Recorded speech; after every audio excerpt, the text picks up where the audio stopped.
My brothers and sisters, there comes a time in every heart when silence becomes louder than words, when the absence of a voice echoes more deeply than 1,000 speeches. Today, we find ourselves in such a time. The world witnesses pain, oppression, and the cries of the innocent, and yet from some corners there is silence. Now, I am not here to point fingers or to ignite anger. No, I am here to remind us, all of us, that silence in the face of injustice is not neutrality, it is a decision. When the weak are crushed, when the innocent are slain, when humanity bleeds, our response should never be to turn away. It should be to ask, what does my conscience demand of me? My beloved brothers and sisters, influence is a trust, a gift from the Almighty, and with it comes responsibility. If our words can guide, can comfort, can awaken hearts, then holding them back in times of truth is like locking away light in the darkness. What value is a lamp that hides its glow when the night is at its deepest? You know that silence and accountability are deeply intertwined, especially in moments when the world is witnessing injustice and suffering. To remain silent in such times is not simply to avoid confrontation, it is to make a choice, whether consciously or not. Silence in the face of oppression communicates something just as loudly as words. It sends a message that comfort has taken priority over courage, that fear has triumphed over faith, and that one's peace is more important than the pain of others. This kind of silence is not neutral, it is an active position, a stance that allows wrongdoing to continue unchallenged. When injustice unfolds before us, be it genocide, occupation, or systematic oppression, there are two types of people: those who speak, even at the cost of criticism, and those who remain silent, protecting their reputation or safety. But accountability before the Almighty is not measured by how comfortable we are in this world, it is measured by whether we stood for truth when truth was difficult. The Quran and the teachings of the Prophet remind us again and again that speaking the truth is among the greatest forms of jihad. It is not only a moral duty but a divine obligation. The believer does not wait for the world to applaud before standing up for what is right. They speak because their conscience, fueled by faith, does not allow them to remain still. Silence becomes especially dangerous when it comes from people of influence, those whose words hold power and whose voices can move nations. When such individuals choose silence, their followers often take it as permission to do the same. This creates a chain reaction of apathy, where everyone waits for someone else to speak until the cries of the oppressed are drowned out completely. True accountability means understanding that our silence contributes to the continuation of harm. If we fail to speak, we indirectly strengthen the hand of the oppressor, because injustice thrives in the absence of resistance. At its core, silence is not only about what we fail to say, but about what we allow. When we see a child orphaned by war, a family displaced, or an innocent person dehumanized, and yet we choose to look away, we participate in that injustice through neglect. Accountability, therefore, demands awareness and courage. The awareness to recognize when silence becomes complicity,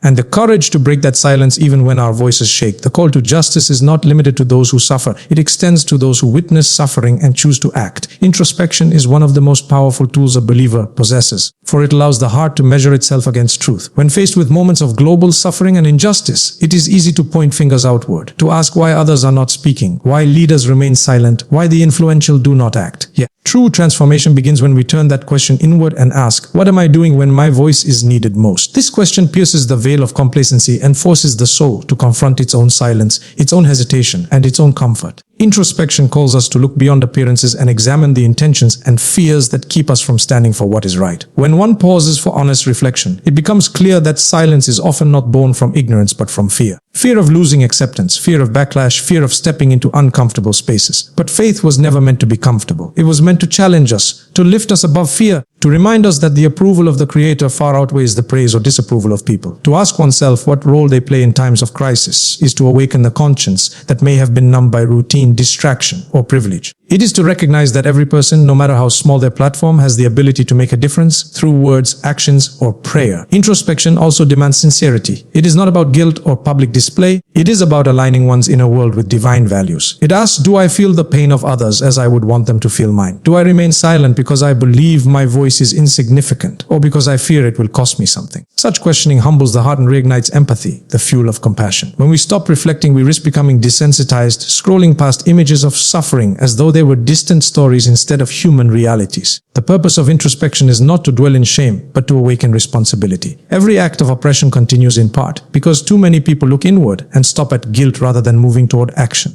The one who truly reflects does not stop at awareness, they transform awareness into movement. Through sincere introspection, the believer recognizes that silence is not a passive act, it is a decision with consequences. The question, what am I doing, then becomes a divine call to action, a reminder that each of us will one day answer not for what others failed to do, but for what we ourselves chose to remain silent about. Influence is a trust, a sacred responsibility placed upon individuals who hold the power to shape hearts, minds, and actions. When someone possesses a voice that others listen to, that voice is no longer just their own. It becomes a means through which truth can be spread, hope can be restored, and justice can be upheld. Influence, therefore, is not a privilege for comfort, but a duty of conscience. To have followers, to have people who listen and believe, is not merely an honor. It is an accountability before the Almighty. Every word spoken or left unspoken carries weight, for silence from the influential can be just as powerful as speech. When truth is at stake and the oppressed cry out, the one blessed with a platform has no excuse to remain neutral. The responsibility of influence extends beyond popularity or reputation. It is measured by how one uses their voice when it matters most. True leadership is not tested during ease but in moments of moral trial. When the world is filled with injustice, when lives are lost and humanity is trampled upon, the real worth of a voice lies in its courage to speak, even if it trembles. The influential person is not called to echo the majority, but to guide it. They are entrusted to be a mirror of moral clarity, not a shadow of public approval. Influence loses its value when it becomes selective, when one chooses to speak only about what is safe, or when silence is used to protect one's image rather than defend truth. Every prophet, scholar, and leader who stood for justice understood that influence comes with sacrifice. Speaking out against oppression may invite criticism, misunderstanding, or even hostility, but these are small prices to pay compared to the suffering of the innocent. The one who chooses silence to preserve comfort forgets that influence is not granted by people, it is granted by the Almighty, and it can be taken away in an instant. When influence is misused or neglected, it becomes a wasted trust, a light hidden when the world needs it most. The power of influence can heal or harm depending on how it is used. A single word can ignite change, inspire unity, and awaken the sleeping conscience of a generation. Likewise, silence from those who have the ability to guide can deepen despair and normalize oppression. Influence, then, is not a gift to be guarded selfishly. It is a sacred responsibility to use one's voice for justice, compassion, and truth, especially when silence feels safer. Compassion and unity are the essence of humanity, and they form the foundation upon which faith and justice stand. In times of pain and conflict, when the world is divided by politics, race, or ideology, compassion reminds us that beyond all labels, we are bound by a shared human soul. The suffering of one should echo in the heart of another. When an innocent life is lost, it should not matter what nation they belong to, what language they speak,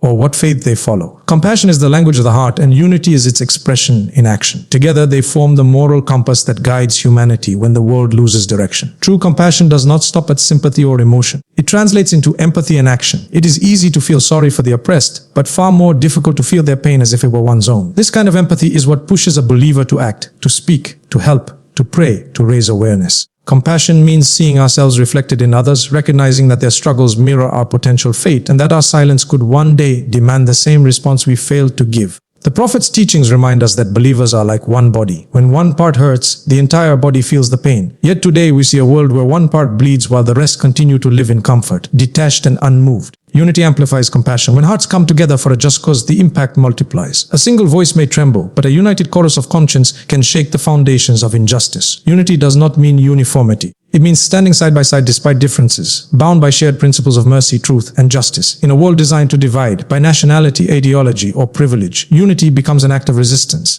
It tells the oppressor that the oppressed are not alone, that compassion can cross borders, and that faith and humanity are stronger than the forces that seek to fragment them. Compassion without unity becomes fragile, and unity without compassion becomes hollow. Together they awaken societies and restore dignity to those forgotten. When compassion fills the heart and unity guides the hand, silence no longer feels comfortable, and indifference no longer feels acceptable. The believer understands that the pain of one community is the concern of all, and the healing of humanity begins only when we see no distinction between their suffering and our responsibility. A powerful emotional call serves as the heartbeat of every message that seeks to awaken people from indifference and move them toward action. When words reach beyond intellect and touch the heart, they create transformation that logic alone cannot achieve. In times of injustice, people do not only need information, they need inspiration. Facts may describe what is happening, but emotion drives the will to change it. A powerful emotional call reminds us that silence is not a refuge and neutrality is not safety. It is participation through passivity. When the heart is moved, courage follows, and courage is what the world needs most when oppression prevails. Emotion is not weakness, it is the language of sincerity. When one speaks from the heart about human suffering, it resonates because truth carries a natural force. The pain of the oppressed, the cries of children, the despair of families torn apart. All of these pierce the heart because they remind us of our shared humanity. A powerful emotional call awakens that sleeping empathy and turns it into a force for good.